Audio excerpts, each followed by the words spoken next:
સી.આર. પાટીલ આજે મિશન સૌરાષ્ટ્ર પર રોષે ભરાયેલા રાજપૂત સમાજના આગેવાનો સાથે યોજાશે બેઠક.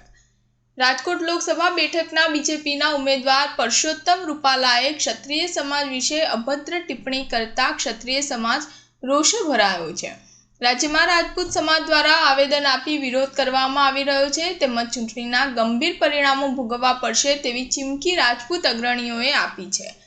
ગુજરાતની રાજકોટ બેઠકના ભાજપના ઉમેદવાર પરસોત્તમ રૂપાલાએ પોતાના ચૂંટણી પ્રચાર દરમિયાન રાજકોટ ખાતે વાલ્મીકી સમાજના એક સ્નેહ મિલન સમારોહમાં સભા સંબોધતી વખતે આપેલા નિવેદન અંગે તાજેતરમાં વિડીયો જાહેર કરીને માફી માંગવી પડી હતી.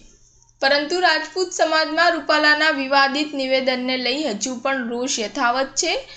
રાજપૂત સમાજનો રોષ જોતા ભાજપ પ્રમુખ પાટીલ રાજકોટ પહોંચ્યા છે. ચૂંટણી સમયે ક્ષત્રિય સમાજનો રોષ થાળે પાડવા પાટીલની સમાજના આગેવાનો સાથે બેઠક યોજાશે. સ્ટાર ન્યૂઝ 7 હંમેશા સચ્ચાઈની સાથે.